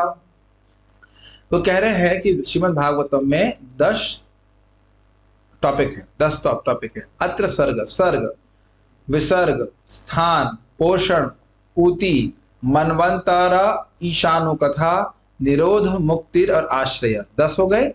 और दशमस्य विशुद्ध अर्थम, जो आश्रय तत्व है भगवान कृष्ण, उनके विशुद्ध अर्थ के लिए, उनको स्पष्ट करने के लिए नवानाम इह लक्षणम, इन 9 अन्य विषयों की चर्चा कर रहे हैं। वर्णयंती महात्मानः श्रुतेनार्थेन चांजसा, ताकि आसानी से, आंजसा मतलब आसानी से 10वां जो मूल तत्व है, आश्रय तत्व भगवान कृष्ण को समझ में आए। इसीलिए श्रीला व्यासदेव जी ने प्रथम 9 स्कंदों में इन तत्वों का वर्णन किया है। लेकिन इसका अर्थ यह नहीं है कि आश्रय तत्व का वर्णन 9 स्कंदों में नहीं हुआ है, वहां पे भी हुआ है, लेकिन मुख्य रूप से आश्रय तत्व का वर्णन 10वें स्कंद में हुआ। अगर आपको स्मरण हो तो मैं जब भागवतम शुरू कर रहा था तो ये सब बातें हमने बताई गई थी। तो यही बोल रहे हैं कि यह श्लोक दिखा रहा है कि भगवान कृष्ण सभी विष्णु तत्वों के आश्रय हैं, और अन्यों की कथा इसलिए बताई जा रही है ताकि भगवान की बात, भगवान कृष्ण के संबंध में जो बात है वह ठीक से समझ में आए। ये श्लोक का अर्थ है। आश्रय जानीते कही एनव पदार्थ एनवेर उत्पत्ति हेतु से ही आश्रय अर्थ। जरा इसका अर्थ देख लेता हूं। प्रभुपाद जी इसमें पूरा बताए हैं कि सर्ग, विसर्ग, स्थान, पोषण का अर्थ क्या है। उसको आप लोगों को पढ़ते हुए देख लेना चाहिए, पढ़ना चाहिए। ठीक है, तो कह रहे हैं कि आश्रय जानीते कही ए नव पदार्थ, ये जो 9 पदार्थ हैं, सर्ग, विसर्ग इत्यादि, उन सब के जो आश्रय हैं, आश्रय जानीते कही ए नव पदार्थ, इन 9 पदार्थों के आश्रय जो हैं, हाँ, उनको स्पष्ट करने के लिए मैंने व्याख्यान किया है। माने कि जो इन 9 वस्तुओं के, सर्ग, विसर्ग, स्थान, पोषण इत्यादि के आश्रय हैं, उनको समझाने के लिए मैंने 9 तत्वों का वर्णन किया है भागवत में। ए नवेर उत्पत्ति हेतु से आश्रय अर्थ, यानी कि जो इन 9 वस्तुओं की उत्पत्ति के कारण है। सर्ग के, सर्ग मतलब जगत की सृष्टि, विसर्ग मतलब ब्रह्मा जी के द्वारा सृष्टि इत्यादि जो सब कुछ में है, उसके जो आश्रय हैं, जिसके उत्पत्ति के कारण है, वो आश्रय है। वो कौन है? भगवान श्री कृष्ण। कृष्ण एक सर्वाश्रय कृष्ण सर्वधाम कृष्णेर शरीरे सर्व विश्वेर विश्राम। कृष्ण सभी के आश्रय है, कृष्ण सभी के आश्रय है। कृष्ण सर्वधाम, कृष्ण सभी के आश्रय एवं धाम है। या धाम मतलब जहां व्यक्ति स्थान प्राप्त करता है। सारे ब्रह्मांड कृष्ण के शरीर पर ही आश्रित है। अब कहेंगे कृष्ण के शरीर पर आश्रित है, हमने तो सुना कि महाविष्णु पर आश्रित है, तो महाविष्णु भी कृष्ण के ही अंश है। ठीक है। दशमे दशमम लक्ष्यम आश्रिताश्रय विग्रहम श्री कृष्णाख्यम परम धाम जगत धाम नमामि तत्। ये श्रीधर स्वामी की टीका से है। प्रथम अध्याय के प्रथम श्लोक के में ही बताया गया है कि श्रीमद् भागवतम का 10वां स्कंद 10वें लक्ष्य पूर्ण पुरुषोत्तम भगवान को प्रकट करता है, जो समस्त शरणागत जीवों के आश्रय हैं। वे श्री कृष्ण कहलाते हैं और वे सारे ब्रह्मांडों के परम स्रोत या उद्गम हैं। मैं उन्हें नमस्कार करता हूं। तो कहने का अर्थ यह है कि श्री कृष्ण ही आश्रय तत्व हैं, उनके ऊपर सारे विष्णु तत्व भी आश्रित रहते हैं। ये बात को कह रहे हैं, इस प्रकार से वह बता रहे हैं। थक गए आप लोग? ठीक है, आज हम सोच रहे हैं इसको पूरा करके ही कर देते हैं, तो फिर अगले से तीसरा अध्याय शुरू करेंगे। कृष्णेर स्वरूप और शक्ति त्रय ज्ञान जार नहीं कृष्णित अज्ञान।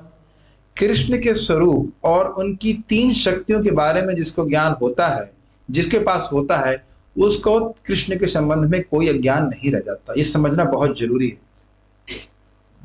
वैसे तो देखिए हर एक की रुचि हो सकती है, अपनी रुचि के अनुसार कार्य करे, लेकिन तो वक्त बोल रहे थे हमें प्रवचन वगैरह सुनने में इतना भी नहीं है हमारा मन, हमारा कीर्तन से हम कनेक्ट कर पाते हैं, ठीक है करिए, कोई दिक्कत नहीं है। लेकिन जब हम संबंध ज्ञान समझते हैं तो हम समझ पाते हैं कि हम किसका भजन कर रहे हैं, हम क्यों कर रहे हैं, इत्यादि इत्यादि। जैसे कल अब हमने छोटी सी बात करी थी कि ब्रह्म उनकी अंग कांति, तो भगवान कितने महान हैं। तो 3 घरों में कम से कम व्यवस्था हो गई कि जो हमारे बर्तन है घर के, वह भगवान के किचन में नहीं जाएंगे। एक में शायद सरकार ने भी रेजोल्यूशन पास नहीं किया है, एक में पास हो गया है और एक में युद्ध चल रहा है। उनके घर से फोन आया कि हमारी बच्ची झगड़ा कर रही है कि खाना यहाँ, हमारे जो बर्तन है वो किचन में क्यों जा रहे हैं, ऐसा वैसा। लेकिन वो बच्ची जो झगड़ा कर रही है वो झगड़ा शास्त्र के आधार पे। लोग सोच रहे पागल हो गई है या छुआछूत मान रही है, छुआछूत नहीं है, ये कृष्ण कॉन्शियसनेस है, समझ रहे हैं। तो आप थोड़ा शास्त्र सुनते हैं तो जब अपराध कर रहे थे चलता है, ठाकुर जी तो खाते ही है, क्या है, तो उस भावना से बाहर निकलेंगे ना जब श्रवण करेंगे। अपराध तो है, ऐसा अपराध वो नहीं होता जो हम मानते हैं, अपराध वो है जो भगवान मानते हैं। ऐसा नहीं हम तो सब सबरी तो है, हम लोगों को कोई दिक्कत नहीं, तो सबरी हो गए हैं सब, इसी प्रकार से तो नहीं हो गए ना। तो ये बहुत महत्वपूर्ण है कि व्यक्ति शास्त्र के अनुसार सुने कि हम किसकी सेवा कर रहे हैं। We have to be a little respectful also. Act is very respectful, not only little respectful. खैर जो भी है, भगवान के बारे में हम समझते हैं, उनकी शक्तियों के बारे में समझते हैं, तो हमारा कोई ज्ञान भगवान के बारे में नहीं रहता। कृष्णेर स्वरूपेर होय षड्विध विलास प्राभव वैभव रूपे द्विविध प्रकाश। कृष्ण के स्वरूप के 6 प्रकार के विलास होते हैं। एक होता है प्राभव और एक वैभव, ये 2। अंश शक्त्यावेश रूपे द्विविध अवतार बाल्य पौगंड धर्म द्वित प्रकार। अब कह रहे प्रभु जी तो बड़ा आप, पहले विलास था, प्रकाश था, अब प्राभव आ गया और वैभव आ गया। हमारा तो बहुत पराभव हो गया, हम तो परेशान हो गए इतने तत्व। तो आप ऐसे व्यक्ति की पूजा कर ही नहीं रहे जो आसानी समझ में आ जाते हैं। अब भक्त लोग कह रहे हैं चार्ट बनाओ, ये बनाओ। ईमानदारी की बात है, कहीं कहीं मुझे भी कुछ संदेह है, इसीलिए मैं कुछ चार्ट नहीं बना रहा हूँ कि चार्ट बना के कुछ गलत नहीं समझा दूँ। मुझे भी कुछ थोड़ा दिक्कत हो रही कहीं कहीं, और फिर मैं आप में सोचे कि मुझे दिक्कत हो रही है। अनंत कृष्ण को बता रहे थे कि इसमें दिक्कत होती ही है, संदेह है, कौन किधर से विस्तारित हो रहा है, कुछ क्लियर समझ में नहीं आता। मोटा मोटा हम समझ लेते हैं। प्राभव और वैभव रूप में प्रभुपाद जी यहाँ पे प्राभव वैभव को बता रहे हैं, क्या जरा देखिए। प्राभव तथा प्राभव रूप श्री कृष्ण के ही सदृश पूर्णतः शक्तिशाली होते हैं, किंतु वैभव रूप आंशिक तौर पर शक्तिशाली होते हैं। तो इस प्रकार से बोल रहे हैं और आगे बता रहे हैं कि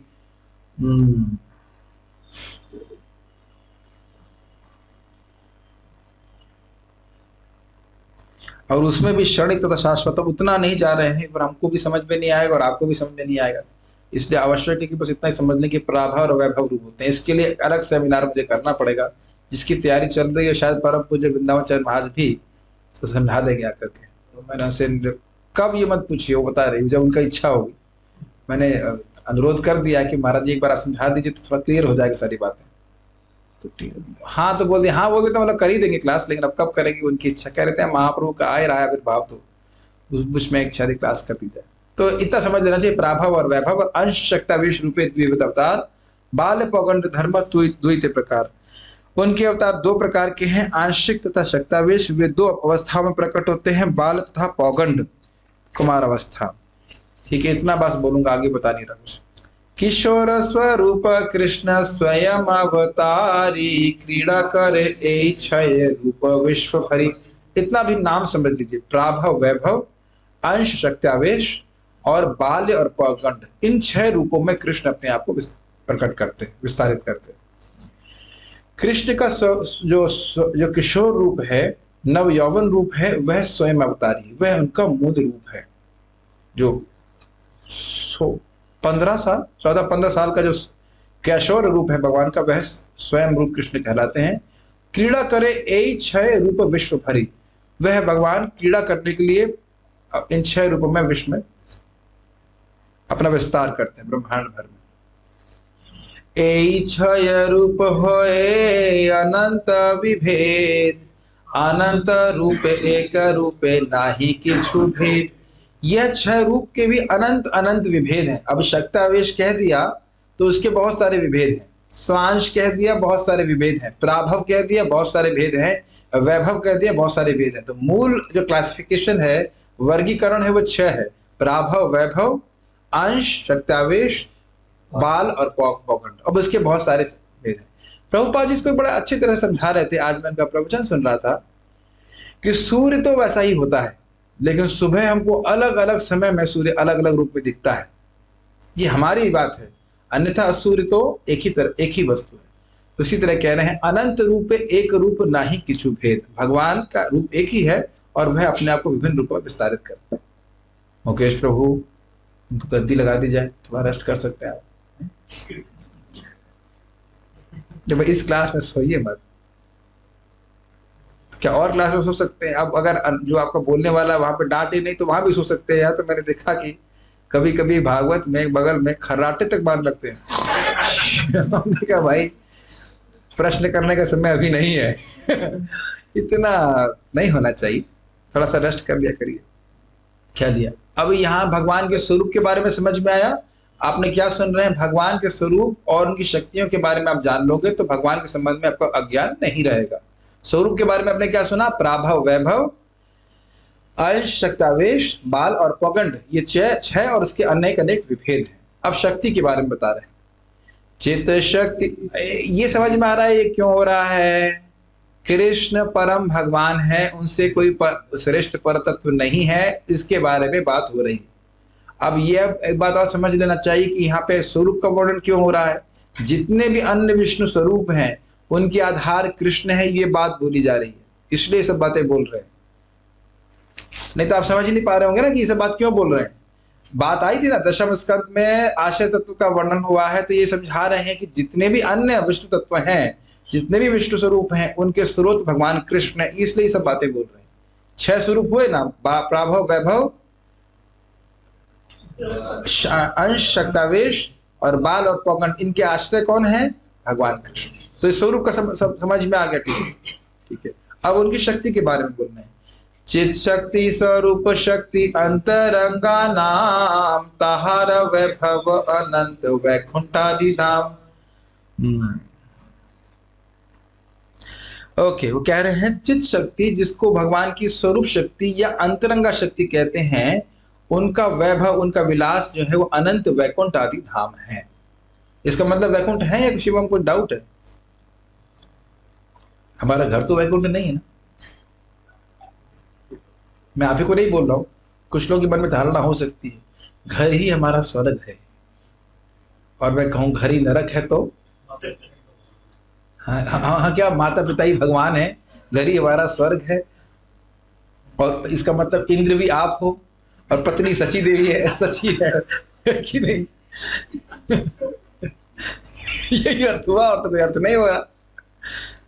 जो भी है, कह रही है मैं कटाक्ष नहीं करना चाहता, मैं चाह रहा हूं कि एज फार एज पॉसिबल कटाक्ष नहीं करूं, लेकिन आदत है तो आ जाती है सामने से।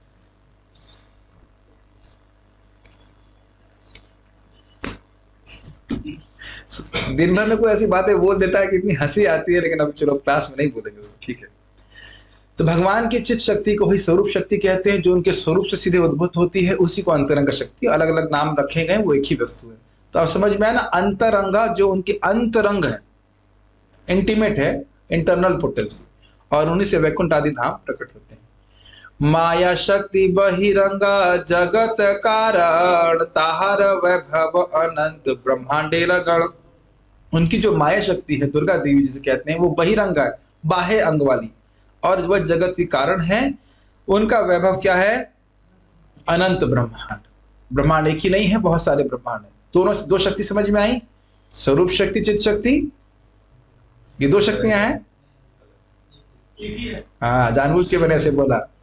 चित्त शक्ति, स्वरूप शक्ति और अंतरंग शक्ति, भगवान की तीन शक्तियां होंगी, है ना? नहीं, ये एक ही शक्ति, दो भी नहीं, ये एक ही शक्ति के नाम है। चित्त शक्ति, स्वरूप शक्ति और अंतरंगा शक्ति, ये सब एक ही शक्ति का नाम है। ये भगवान के, हाँ, ये इससे वैकुंठ आदि प्रकट होते हैं। और यहाँ पे दो शक्तियों का नाम है, माया शक्ति और बहिरंगा शक्ति, है ना? नहीं, ये एक ही है, माया शक्ति और बहिरंगा शक्ति एक ही है। उनका एक और नाम क्या है? मैया, दुर्गा देवी जी। ओके। तीसरी शक्ति जीव शक्ति, तटस्थाख्य नहीं जार अंत, मुख्य तीन शक्ति तार विभेद अनंत। और उनकी तटस्था शक्ति को जीव शक्ति कहा जाता है। ये कहेंगे जीव शक्ति, उसको तटस्थ कहा जाता है। जरा समझ लीजिए तट का अर्थ क्या होता है, तटस्थ का अर्थ क्या होता है। तट पे स्थित, मान लीजिए हारमोनियम का कॉर्नर है, उसको तट मान लीजिए। इधर है समुद्र और इधर है भूमि। तो तट पर स्थित मतलब यह समुद्र में भी जा सकता है और भूमि पे भी जा सकता है। समझ में आ रहा है तटस्थ का अर्थ? बॉर्डर पे। हाँ, ये शब्द आपने बड़ा अच्छा इस्तेमाल किया। कभी कभी जो बड़े अच्छे स्टूडेंट नहीं होते हैं, वो एकदम 34-35% पे अटक जाते हैं। अब समझ में आया? 33% होता है ना, 33.3% होता है पास होने के। कभी हुआ आप लोग के संग, किसी के संग? जब मुझे पीछे हाथ खड़ा कर रहे हैं तो फिर हनुमान जी को बूंदी चढ़ाई जाती है कि 33 से 1% खिसक करके इधर आ जाए तो हम पास वालों की श्रेणी में आ जाएंगे। और अगर हनुमान जी को बूंदी लगी कम तो खींच करके गदा मार करके 32.5 पे ले आ गए तो फेलियर में चले जाएंगे। अब समझ में आ रहा है? तट पर स्थित, तट जो बॉर्डर लाइन केस होता है वो किधर भी जा सकता है। ये एग्जाम्पल बहुत अच्छा रहेगा, है ना? अच्छा है, ये तो कभी नहीं दिया, ये एकदम क्लियर समझ में आ रहा है। अब समझ में आ रहा है तट पर स्थित। माता जी, अब तो टीचर रही हो, बहुत सारे बॉर्डर केस देखे ना आपने, 33% वाले, तो उन पर कृपा करके पास करते हैं कि नहीं करते हैं टीचर? वैसे हम सब लोग बॉर्डर लाइन केस ही है। बॉर्डर लाइन केस क्या है? फेल ही है। राम प्रभु कह रहे थे भगवान कृष्ण तो कुछ नंबर पास, कह रहे पास हो जाओ। महाप्रभु तो नित्यानंद प्रभु कह रहे बेटा एग्जाम देने की जरूरत नहीं, खाली तुम क्लास में आके बैठ जाओ, पास कर दूंगा मैं तुमको लिखने की जरूरत भी नहीं, तुम खाली आके बैठ जाओ, तुमको पास कर देंगे। इतने दयालु हैं वो। ठीक है, तो आप समझ गए तटस्थ शक्ति के बारे में। तो तीन शक्ति आप समझ में आया, अंतरंगा शक्ति, बहिरंगा शक्ति और जीव शक्ति। जीव शक्ति तटस्थ। एक गंभीर बात सुनिए, बहुत गंभीर है और प्रेरणादायक बात भी है। गंभीर बात यह है कि हम कभी भी माया का चुनाव कर सकते हैं। इसलिए कभी ऐसा नहीं सोचना चाहिए कि मैं इतना परफेक्ट हो गया हूं कि अब मुझे साधना करने की जरूरत नहीं। जब तक आप गोलोक नहीं पहुंच जाते तब तक साधना में कोई ढिलाई नहीं। क्या आजकल बोल रहे हो? जब तक दवाई नहीं तब तक क्या, तब तक ढिलाई नहीं। ठीक है, नहीं, जब तक आप गोलोक में, जब तक पहुंचाई नहीं तब तक ढिलाई नहीं। जब तक गोलोक पहुंच नहीं जाते तब तक कोई ढिलाई नहीं कि आज तो थोड़ा आलस आ रहा है, अब क्या जब करें, अब नहीं। अगर ऐसा करेंगे तो फिर हम नीचे गिर जाएंगे, थोड़ा ध्यान रखना होगा। समझ रहे हैं? जब तक पहुंचाई नहीं तब तक कोई ढिलाई नहीं। जब तक आप कृष्ण के पास पहुंच नहीं जाते तब तक कोई ढीलापन नहीं करना। तीनों शक्ति समझ में आ गए। फिर कह रहे हैं तार विभेद अनंत, उनके बहुत विभेद है, इसमें बहुत सारे भेद है। इस प्रकार से ए मत स्वरूप गण आरती न शक्ति, सबार आश्रय कृष्ण कृष्ण कृष्ण सबार स्थिति। इस प्रकार से एक मात्र उनका स्वरूप गण, उनके स्वरूप का वर्णन हुआ और उनकी 3 शक्तियों का वर्णन हुआ। इन सभी के आश्रय कृष्ण है, कृष्ण से ही सभी की स्थिति होती है, सभी की सत्ता कृष्ण के द्वारा ही होती है। यद्यपि ब्रह्मांड ग्रहणेर पुरुष आश्रय से ही पुरुषादि सबार कृष्ण मूलाश्रय। यद्यपि जितने भी ब्रह्मांड गण हैं उनके आश्रय कौन है? पुरुषावतार महाविष्णु से शुरू होकर के, लेकिन उन पुरुषादि के भी मूल आश्रय कौन है? भगवान श्री कृष्ण। स्वयं भगवान कृष्ण कृष्ण सर्वाश्रय परम ईश्वर कृष्ण सर। स्वयं भगवान कृष्ण है और वह कृष्ण सभी के आश्रय है, परम ईश्वर कृष्ण है, ये सभी शास्त्र कह रहे हैं। ये तो आप श्लोक आपके सामने सभी को आता ही होगा। ईश्वर परमः कृष्ण सच्चिदानंद विग्रह अनादिरादिर गोविंद सर्व कारण कारणम। ईश्वर परम कौन है? कृष्ण, और उनका विग्रह कैसा है? सच्चिदानंद। अनादिर आदिर गोविंद, उनकी आदि कोई नहीं है, उनकी शुरुआत कोई नहीं, और वह सभी के आदि हैं। उनका नाम गोविंद है और वह सभी कारणों के कारण है। बहुत आसान श्लोक। ए सब सिद्धांत तुम्ही जाना भाल मते तबु पूर्व पक्ष कर आमा चालाइते। ये सब सिद्धांत तुम भली भांति जानते हो, लेकिन पूर्व पक्षी तुम विपक्ष में हो करके मुझसे धोखा करना चाहते हो। आमा चलाइते, हमें चला रहे हो। सुना आपने शब्द? हिंदी में सुना है ना, हमें चलाते हो। ऐसे ही आप देखेंगे कि जब हम लोग कभी चर्चा करेंगे कि चैतन्य महाप्रभु जब सार्वभौम भट्टाचार्य को हराते हैं तो वहां भी छल करने का प्रयास करते हैं, ये वो, लेकिन महाप्रभु उन्हीं के आर्गुमेंट पूरा ध्वस्त कर देते हैं। तो ऐसा नहीं है कि हरे कृष्ण वाले शास्त्र बोलने में नहीं जानते हैं या उनको नहीं जानना चाहिए। अपितु जब यमदूत कहते हैं, विष्णुदूत कहते हैं, तुम हो कौन जो तुम इस अजामिल को लेने अकेले आए? तो उन्हें कहा कि हम यम के किंकर हैं, हम उनके सेवक हैं, हम धर्मराज के सेवक हैं। तो वो लोग, तो फिर उसके बाद वहां पे विष्णुदूत कहते हैं कि तुम अगर धर्मराज के सेवक हो तो ये बताओ धर्म क्या है? तो प्रभुपाद वहां पे कहते हैं कि इस्कॉन के भक्तों को कृष्ण भावना के सिद्धांत समझना चाहिए, और नहीं तो कोई पूछेगा तो आप कहेंगे हाँ। प्रभुपाद जी भी मेरे पास एक कोटेश्वर कहते हैं सब श्लोक आपको बोलने आने चाहिए। कोई पूछ दे भाई भगवद गीता का श्लोक की व्याख्या करो, हाँ, तो समझ जाएगा कि खाली बेचते हैं, ये लोग पढ़ते वढ़ते नहीं है। और प्रभुपाद जी ने कितनी मेहनत करी है। जो हम तो खैर हिंदी पढ़ लेते हैं, लेकिन जो लोग हिंदी भी नहीं पढ़ सकते, प्रभुपाद जी ने एक एक श्लोक को डायक्रिटिक में लिखा है ताकि हम लोग बोलने उसे पढ़े। एक बात मुझे अच्छी लगी, एक भक्त बोले कि वो प्रवचन में नहीं आएंगे, लेकिन एक बात हमें समझ में आ गई कि आप लोग ब्राह्मणिकल कल्चर डेवलप कर रहे हैं। मैंने कम से कम इतनी बात तो उनको समझ में आ गई कि यहाँ पे, और आप देखिए मैं मान रहा हूँ कि शुरुआत में कठिन लगेगा, लेकिन एक बार आपको समझ में आने लगा तो आपसे रहा नहीं जाएगा इसमें। बहुत बहुत सुंदर बात देख रहे हैं, कितने सुंदर तरीके से, कितनी युक्तिपूर्ण तरीके से भगवान को, कृष्ण भगवान है, स्थापित किया जा रहा है। ठीक है, सेयव कृष्ण अवतारी ब्रजेंद्र कुमार आपने चैतन्य रूपे कैला अवतार। तो वे कृष्ण अवतारी ही जो ब्रजेंद्र कुमार हैं, नंद बाबा के बेटे हैं, वही चैतन्य के रूप में अवतारित हुए हैं। अब आप लोग देखिए, पूर्ण पुरुषोत्तम भगवान श्री चैतन्य महाप्रभु इसका टाइटल है, और पूरे अध्याय में किसका वर्णन हो रहा है? कृष्ण का। तो आप सर हो जाएंगे, भाई इसमें चैतन्य महाप्रभु के बारे में कहां से आया? ये तो समझ में नहीं आया ना। अब समझ में आया? और इसकी अपने 1.2.22 में बहुत सारे कोटेशन दिए गए हैं जहां स्पष्ट है कि भगवान श्री कृष्ण चैतन्य महाप्रभु के रूप में आते हैं। ठीक है, मैं इसलिए बोल रहा हूं कि एक बार एक भक्त बोल दिए कि हम मानते हैं कि चैतन्य महाप्रभु भगवान है, तो मुझे बड़ा खराब लगा। मैं ऐसे कैसे आप कह सकते हो कि केवल हम मानते हैं? क्या ये केवल हमारी भावुकता है कि हम चैतन्य महाप्रभु को भगवान के रूप में मानते हैं? क्या ये हमारी भावुकता मात्र है? क्या चैतन्य उपनिषद हमारी भावुकता में लिखा गया है? शास्त्र का वचन है कि नहीं? एक बार भक्त पूछे भी तो आप बता सकते हो, वहां पे कोटेशन सारी दी गई हैं। 1.2.22 आदि लीला चैप्टर नंबर 2 टेक्स्ट नंबर 22 में तात्पर्य में सब बताया गया। ये सब बातें नहीं बोलनी चाहिए। जब भी कोई बोले, चाहे सीनियर डिवोटी या जूनियर डिवोटी, आप पूछ लीजिए, अगर आपको संदेह है प्रभु जी इसका रेफरेंस क्या है, इसमें कोई अपराध नहीं। ऐसे मन से हमें किसी के मत सुनने में कोई हमारा रुचि नहीं, क्योंकि हम सभी लोग बद्ध हैं। और अगर आप मुक्त होते तो आप शास्त्र की बात कहते, सीधी बात है कि नहीं? मुक्त होते तो आपको ज्ञान हृदय में प्रकाशित होता, तो वह तो सीधी बात है। जैसे मेरे गुरु महाराज ने एक बात बोली, it is not how many rounds which you are chanting that you are advance, but how much selfless you are. इस बात पे निर्भर नहीं करता है कि कितने माला जप कर रहे हैं, इस बात में निर्भर करता है कि हम कितने निस्वार्थ हैं। उससे निर्धारित करता है कि हम कितने आगे प्रगतिशील भक्त हैं।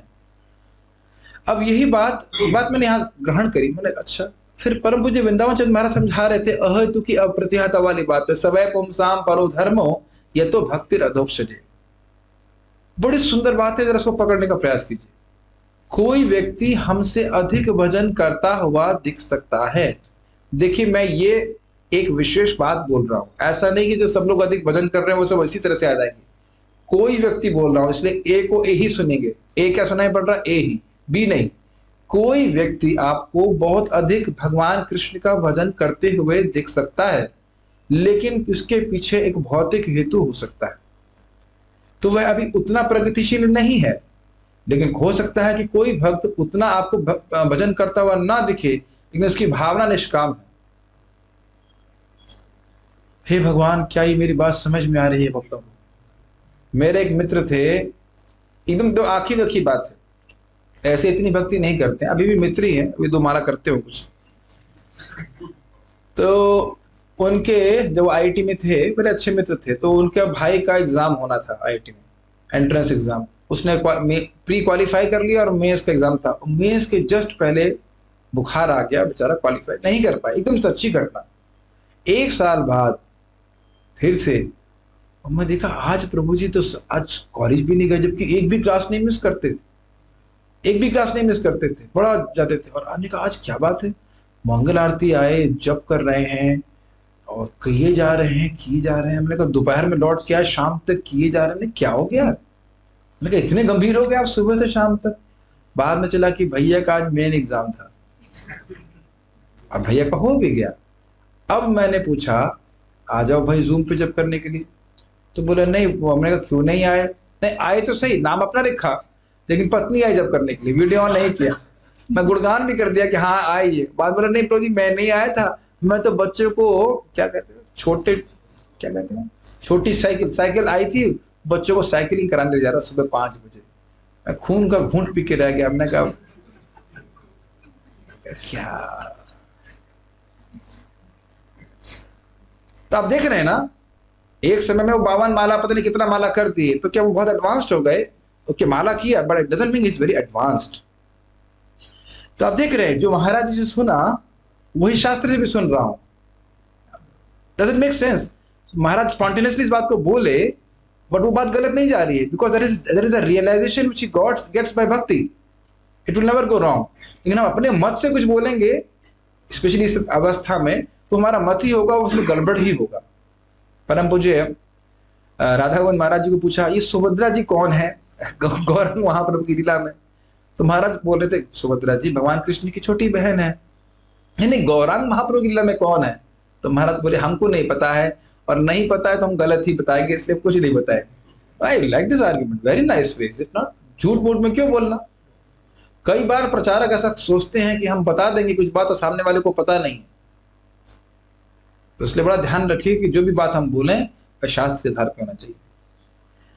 अतएव चैतन्य गोसाई पर तत्व सीमा तारे छिरो दशाई कहे की तार महिमा। इसलिए चैतन्य गोस्वाई परतत्व की सीमा है, न परतत्व परमेह। ये बात आप श्लोक में आई थी। तो कह रहे हैं उनको शिरोदशाई कहें तो यह उनकी महिमा नहीं है, क्योंकि ये समझ में आया क्यों?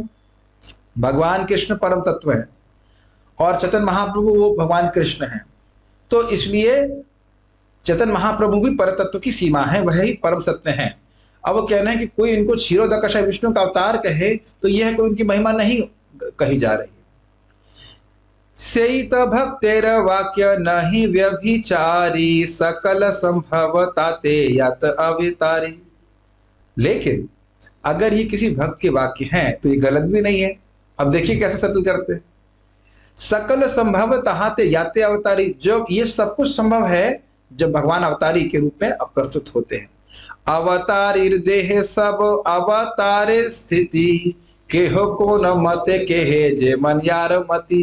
जब अवतारी भगवान आते हैं तो उनके अंदर सारे अवतार आते हैं, तो जिसकी जैसी मति है वो कहता है तो कोई दिक्कत नहीं है। भाई जब वो भगवान कृष्ण आते हैं तो उनके अंदर क्षीरोदकशय विष्णु भी आते हैं, तो कहे भैया भगवान क्षीरोदकशय विष्णु है तो ठीक है, वो भी कोई दिक्कत नहीं, तो समन्वय कर रहे हैं। कृष्ण के कहे केह नर नारायण, केहो कहे कृष्ण होए साक्षात वामन। कृष्ण को वो कहता है अरे ये तो नर नारायण है, सुना है आपने? हाँ, केहो कहे कृष्ण होए साक्षात वामन, और कोई कुछ लोग कहते हैं कि कृष्ण साक्षात वामन देव है। केहो कहे कृष्ण क्षीरोदशाय अवतार, असंभव नहीं सत्य वचन सभार। और कोई कहता है कि कृष्ण तो क्षीरोदकशय विष्णु के अवतार हैं, असंभव नहीं है, सबके सत्य वचन जो है वो सत्य है, एक ही बराबर सत्य है। तो जब कृष्ण आते हैं तो उनमें सारे अवतार होते हैं। अब फिर बात कृष्ण पे आ गई, क्योंकि कृष्ण और चैतन्य महाप्रभु तो वही व्यक्ति हैं, इसलिए केहो कहे परव्यो में नारायण हरि, सकल संभव कृष्ण याते अवतारी। और कोई कहता है परव्यो में जो नारायण हरि हैं वो सब वही उन्हीं के अवतार कृष्ण है, वो सब कुछ संभव है कि कृष्ण के अंदर सारे अवतार आते हैं। सब श्रोता गणेर करी चरण वंदन, ये सब सिद्धांत सुना करी एक मन। सभी श्रोताओं के गण चरणों में कि चरणों की मैं वंदना करता हूँ, ये सब सिद्धांत सुनिए एक मन करके, कहीं मन और नहीं लेके जाइए। अरे बहुत बोरिंग लग रहा है। सिद्धांत बोलिया चिते ना कर आलस, यहाँ है ते कृष्ण लागे सुदृढ़ मानस। इसको तो हम 6 बार बोलेंगे, एक बार हो गया, बोलो। सिद्धांत बोलिया चिते ना कर आलस, यहाँ है ते कृष्ण लागे सुदृढ़ मानस। सिद्धांत बोलिया चिते ना कर आलस, यहाँ है ते कृष्ण लागे सुदृढ़ मानस। सिद्धांत बोलिया चिते ना कर आलस, यहाँ है ते कृष्ण लागे सुदृढ़ मानस। सिद्धांत बोलिया चिते ना कर आलस, यहाँ है ते कृष्ण लागे सुदृढ़ मानस। सिद्धांत बोलिया चिते ना कर आलस, यहाँ है ते कृष्ण लागे सुदृढ़ मानस। अरे सिद्धांत ये है, कोई कहानी नहीं आई, रुक्मिणी का विवाह नहीं हुआ, लाला के शायद जन्म स्थान नहीं, जन्म नहीं हुआ, चाय भी नहीं मिली, नहीं, इससे कोई मतलब नहीं है। सिद्धांत सिद्धांत बोल करके आलस मत करो। सिद्धांत अगर समझेंगे तो यहाँ है ते कृष्ण लागे सुदृढ़ मानस, कृष्ण का ही भजन करना है। इस प्रकार से मेरा मन स्थिर हो जाएगा, सुदृढ़ हो जाएगा। भक्त प्रभु जी, how to become fixed in bhakti? बड़ी दैन्यता में लोग पूछते हैं, प्रभु जी हम भक्ति में दृढ़ कैसे हो? सिद्धांत सुनिए, सिद्धांत सुनेंगे तो मन आपका भगवान में ठीक से लगेगा। तो ये श्लोक आपको जरूर याद करना है। सिद्धांत बोलिया चित्ते ना कर आलस, यहाँ होते कृष्ण लागे सुदृढ़ मानस। ठीक है नकुल प्रभु, यहाँ पे ये होगा जो आप देख रहे हैं ना, ऐसे होता है रोज, इसी प्रकार से मैं टॉर्चर करता हूँ लोगों को। ठीक है, तो आप आ गए टॉर्चर होने के लिए, गुड गुड, थैंक यू। एक और फंस गया विक्टिम। चैतन्य महिमा जाने ये सब सिद्धांते, चित्त दृढ़ हैया लागे महिमा ज्ञान होते। चैतन्य महिमा जाने ये सब सिद्धांत, इस सिद्धांत से आप चैतन्य महाप्रभु की महिमा को समझोगे, चित्त दृढ़ हैया लागे महिमा ज्ञान होते। जब भगवान की महिमा का ज्ञान होगा तो चित्त उसमें दृढ़ता से लगेगा, नहीं मुझे भगवान की पूजा करनी ही है। चैतन्य प्रभुर महिमा कही बार तरे, कृष्ण महिमा कही करिया विस्तारे। इसका अर्थ क्या है?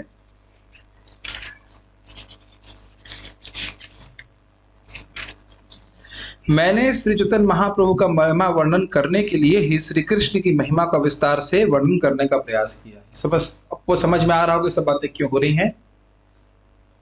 चैतन्य गोसाईर ए तत्व निरूपण, स्वयं भगवान कृष्ण ब्रजेंद्र नंदन। चैतन्य गोस्वाई के बारे में निष्कर्ष यह है कि श्री चैतन्य महाप्रभु स्वयं ब्रजराज के पुत्र पूर्ण पुरुषोत्तम भगवान कृष्ण हैं। श्री रूप रघुनाथ पदे जार आस, चैतन्य चरितामृत कहे कृष्णदास। श्री रूप रघुनाथ के चरणों की आशा करते हुए ये चैतन्य चरितामृत कृष्णदास कविराज गोस्वामी कह रहे हैं। तो दूसरा अध्याय भी आज पूर्ण हुआ, 2 ही बार में पूर्ण हो गया, 2 ही उसमें अच्छी बात है। अच्छा, अभी कोई प्रश्न है? अरे आज तो कोई मैं बच गया, कोई प्रश्न नहीं किया वक्ता ने, लगता है ओ थक गए बेचारे सुनते सुनते। तो एक प्रश्न है, क्या ये श्लोक संस्कृत में है या बंगाली में? वाह अच्छा प्रश्न है। आपको क्या लगता है, आपका क्या रियलाइजेशन है, व्हाट इज योर रियलाइजेशन? ये बंगाली में ही है, और संस्कृत श्लोक भी संस्कृत में ही है, उसको बंगाली में लिख दिया है कृष्णदास कविराज स्वामी ने। अच्छा प्रश्न है, रामायण होने के बाद राम राम कौन था? ठीक है, कोई बात नहीं। तो अभी हम लोग पारायण कर लेते हैं और उसके बाद फिर